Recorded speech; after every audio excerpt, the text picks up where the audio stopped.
ಲೋಕಸಭೆಯಲ್ಲಿ ಪ್ರತಿಧ್ವನಿಸ್ತಾ ಇದೆ ನಮ್ಮ ಮೆಟ್ರೋ ದರ ಏರಿಕೆ ವಿಚಾರ.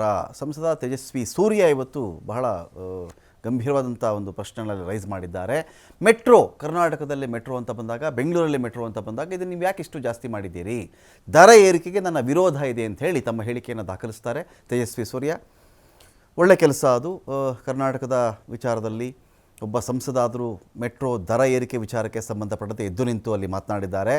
ಆಲ್ರೆಡಿ ಬೆಲೆ ಏರಿಕೆ ಕಾರಣದಿಂದಾಗಿ ಮಧ್ಯಮ ವರ್ಗದವರ ಮೇಲೆ ಗಂಭೀರ ಪರಿಣಾಮ ಆಗಿದೆ. ಕಡಿಮೆ ಅಂತರದ ಪ್ರಯಾಣಕ್ಕೂ ಕೂಡ ಜಾಸ್ತಿ ಪರ್ಸೆಂಟೇಜಲ್ಲಿ ಟಿಕೆಟ್ ದರವನ್ನು ಏರಿಸಿದ್ದಾರೆ. 100% ಏರಿಕೆ ಮಾಡಿದ್ದಾರೆ. ಹತ್ತತ್ರ ಓಡಾಡ್ತಕ್ಕಂಥವ್ರಿಗೆ ಮೆಟ್ರೋ ಸಂಪರ್ಕ ಇರುವ ನಗರಗಳ ಪೈಕಿ ಇಡೀ ಇಂಡಿಯಾದಲ್ಲಿ ಬೆಂಗಳೂರಲ್ಲೇ ಅತ್ಯಂತ ದುಬಾರಿ ದರವನ್ನು ಇಟ್ಟಿದ್ದಾರೆ ಮೆಟ್ರೋ ಟ್ರೈನ್ಗೆ. ಸಾಮಾನ್ಯ ಜನರ ಕೈಗೆ ಎಟುಕುವಂತೆ ಟಿಕೆಟ್ ದರ ನಿಗದಿ ಇರಲಿ ಅಂತ ಶೂನ್ಯ ವೇಳೆಯಲ್ಲಿ ವಿಷಯವನ್ನು ಬೆಂಗಳೂರು ದಕ್ಷಿಣದ MP ತೇಜಸ್ವಿ ಸೂರ್ಯ ಇಲ್ಲಿ ಪ್ರಸ್ತಾಪ ಮಾಡಿದ್ದಾರೆ. ಒಂದು ಒಳ್ಳೆ ಮೂವ್ ತೇಜಸ್ವಿ ಸೂರ್ಯ ಕಡೆಯಿಂದ.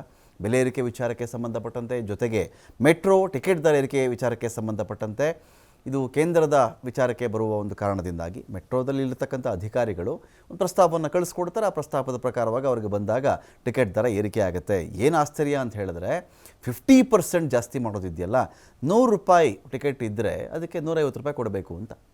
ಹಾಗಾದರೆ ₹50 ಟಿಕೆಟ್ ಇದ್ದರೆ ₹75 ಕೊಡು ಅಂತ. ಸೊ ಈ ವಿಚಾರದ ಬಗ್ಗೆ ತೇಜಸ್ವಿ ಸೂರ್ಯ ಮಾತಾಡಿದ್ದಾರೆ.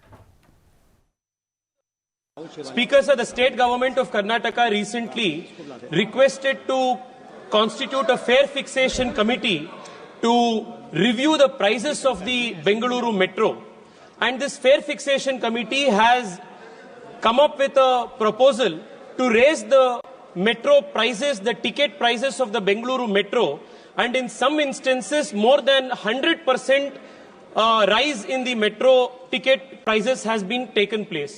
This has greatly impacted the middle class of Bengaluru city, who use metro as a means of transportation every single day to work and college education purposes. This has made Bengaluru metro the most expensive metro in the country.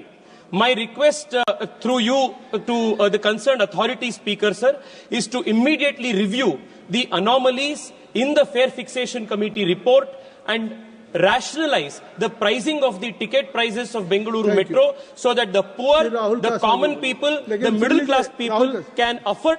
Sir, Speaker.